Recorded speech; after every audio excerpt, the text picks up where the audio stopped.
Children, I will continue with the explanation of the story A Horse and Two Goats. In part 1, I had already explained that Muni was a poor villager who lived with his wife in a small village called Kritam. Earlier, he had a flock of 40 sheep and goats, and now he had only 2 goats left. He was leading a life of utter poverty. Now there was a drumstick tree in front of his hut. One day he took 6 drumsticks to his wife and told her to prepare them in sauce. At first his wife was not willing, as they could not afford to buy all the items required to prepare it. But then she agreed and told him to bring all the items from the shop. At the shop, Muni laughed excessively in order to please the shopman, who addressed him as young man. In this way, Muni used to ask for 1 or 2 items of food, promising to pay later. Now I will continue the explanation. Now some days when the shopman, that is the shopkeeper, was in a good mood, he agreed and used to give whatever Muni wanted.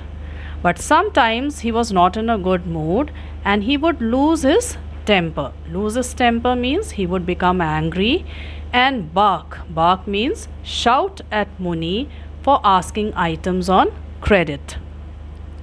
The shopkeeper told him that he already had to pay a debt of 5 rupees and a quarter.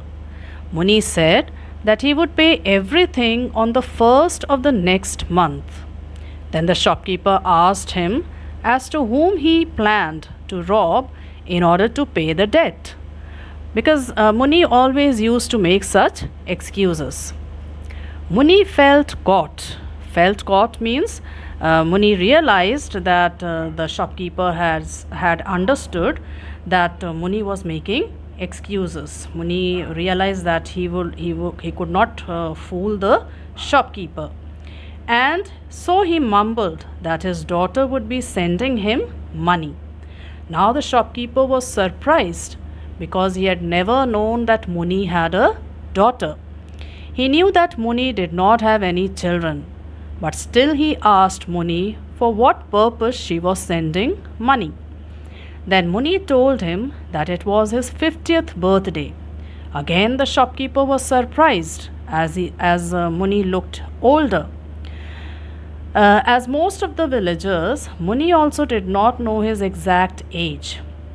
He always calculated his age from the time of the great famine, when he was as tall as the parapet. Parapet means the boundary around the village well. When other customers started gathering at the shop, the shopkeeper told Muni that he was more likely to be 70 years old, and that he had already mentioned a birthday 5 weeks ago when he wanted castor oil. So this excuse of birthday was already made by Muni. When Muni heard this, he unobtrusively rose. Unobtrusively rose means he quietly, without being noticed, stood up and left the shop. So Muni realized that the shopkeeper was not in a good mood and he will not be getting anything on that day. So he just left the shop. On reaching home, he told his wife that the scoundrel, now Muni was angry with the shopkeeper, so he addresses the shopkeeper as a scoundrel, that the scoundrel did not give him anything, and then told his wife to sell the drumsticks for whatever they were worth. Then he flung means threw himself down in a corner to recoup. Recoup means to recover from the fatigue. Fatigue means tiredness, because he had become very tired after going to the shop. So he just threw himself down in a corner in order to recover. Then his wife told him that he was not going to get sauce or anything else, as there was nothing to eat at home that day. He should fast till evening, as it would do him good. Then she told him to take the goats and go, and not to come back till sunset. Now Muni knew that if he obeyed his wife, then she would somehow conjure. Conjure means to get by any means some food for him in the evening. He must be careful not to argue and irritate her. His wife's temper was undependable in the morning but cooled down by evening time. That means he knew that when his wife was angry in the morning, by evening time she would cool down and prepare something and give him something to eat. And how was she going to get some food for Muni? She used to go out and work. She used to grind corn in the big house, sweep or scrub somewhere, that is, she used to do cleaning works in certain houses, and then she used to earn, by doing all this work, she used to earn enough to buy foodstuff and prepare a dinner for Muni in the evening. Unleashing the goats. Unleashing means untying the goats from the drumstick tree. Muni started out and he uttered weird cries. He made strange sounds in order to urge the goats on. He passed through the village with his head bowed in thought. He was thinking about something, so he just passed through the village with his head bowed low. And at the same time, he did not want to look at anyone or be accosted. Accosted means he did not want to be stopped by anyone and start talking. A couple of cronies lounging in the temple. Couple of cronies lounging means some of his friends were lazily sitting in the temple. They also hailed him. Hailed him means they also called him, but he just ignored their call and went his way. Now what was he thinking when Muni was going towards the highway? What was he thinking? He was thinking that the shopman had said that he was 70, and at 70 one only waited to be summoned by God. That means at 70 a man should be ready to die. He can die any time and be summoned by God. And then he thought as to what would happen, what would his wife do when he was dead. They had lived in each other's company. They had been living together since they were children, because they were married at a very early age. And he had been told that on the day of their wedding, he was just 10 years old and his wife was only 8 years old. Progeny, none. Progeny means children. They did not have any children. And he thought that perhaps a large progeny, that means a large number of children, would have brought him blessings of the God. So he thinks that as he did not have any children, that is why he did not have the blessing of the gods. Then when he reached the outskirts of the village, he lifted his head and looked up. He urged his goats to move along to the foot of the horse statue, which was at the edge of the village. Edge of the village means just outside the village. He sat on its pedestal for the rest of the day. Pedestal was the platform on which the statue of the horse was set up. So he used to sit on the pedestal the whole day while his animals used to graze around. Now the advantage of sitting on the pedestal was that he could watch the highway and see the lorries and buses and other vehicles passing through to the hills. And this gave him a sense of belonging to a larger world. He knew that there was a larger world outside his small village.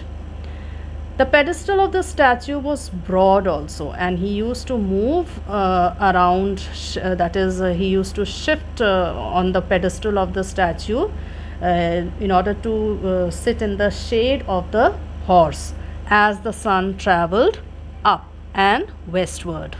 And when the sun was above his head, he used to crouch under the belly of the horse for shade. Now in the next paragraph, the description of the horse is given there. The horse was nearly life size. It was the size of a real horse, molded out of clay, baked, burnt and brightly colored, and reared its head proudly, prancing its forelegs in the air and flourishing its tail in a loop. Now, this horse was life size, and it was made out of clay, baked and burnt, and it was brightly colored also. And it had its head red, means a little tilted at the back, and prancing its forelegs, its front legs were up in the air, and its tail flourished in a loop. And beside the horse stood a warrior, that is, an armored soldier with skeeth-like mustachios. Skeeth is an instrument. It has a curved blade at the end of a long pole with which grass is cut. So this warrior had skeeth-like mustachios, bulging eyes, and aquiline nose. Aquiline means eagle-like nose. The horse itself was as it used to be as white as a dhobi washed sheet, and on its back a cover of pure brocade of red and black lace. Brocade is a thick fabric with raised patterns on it. So it was on its back was a cover of pure brocade, and it had red and black lace, and it matched the multicolored sash around the waist of the warrior. But nobody in the village remembered the splendor, that is, the beauty of this statue, because no one noticed its existence. Nobody bothered that there was a statue outside the village.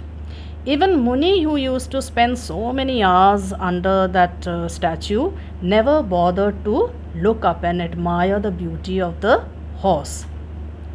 It was untouched even by the young Vandals. Vandals are people who destroy public property and all.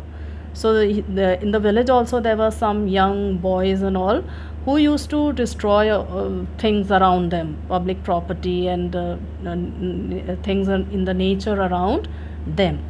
So but this statue was untouched even by the young Vandals of the village. And they used to gash tree trunks with knives. They used to topple off, throw off milestones, and inscribe lewd designs on all walls. They used to inscribe means carve dirty designs on the walls of the village, but they did not touch the statue of the horse. This statue had been closer to the population of the village at one time, when this spot bordered the village. There was a time when there was more population in the village, and so the statue was closer to the population. But now, as there were fewer people living in the village, it was a little away from the village.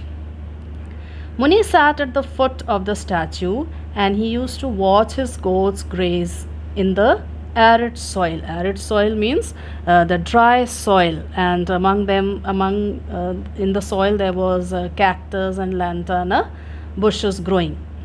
He looked at the sun.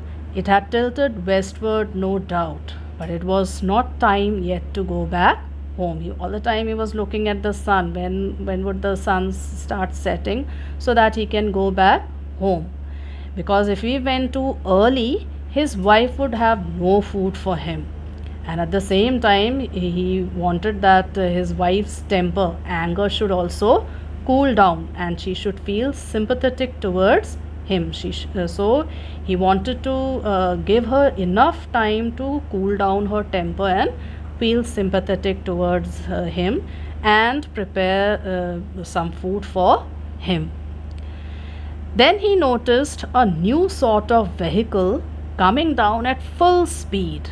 It looked like both a motor car and a bus. It was a big vehicle which looked like a car and a bus. He used to be intrigued by the novelty of such spectacles, and sometimes when he used to sit on the pedestal on that highway, he used to be intrigued. Intrigued means he used to be surprised by the novelty, by such new spectacles, new sights. And of late There was work also going on at the river, on the mountain. So a variety of people, assortment means a variety of people and traffic, vehicles were moving on the highway. And he used to look at all these things, all the people and traffic moving by. And when he reached home in the evening, he used to describe everything to his wife.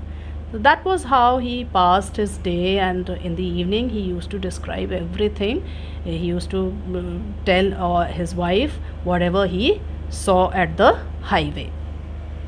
So this much for today, children. Read and revise the portion that I have done and explained today.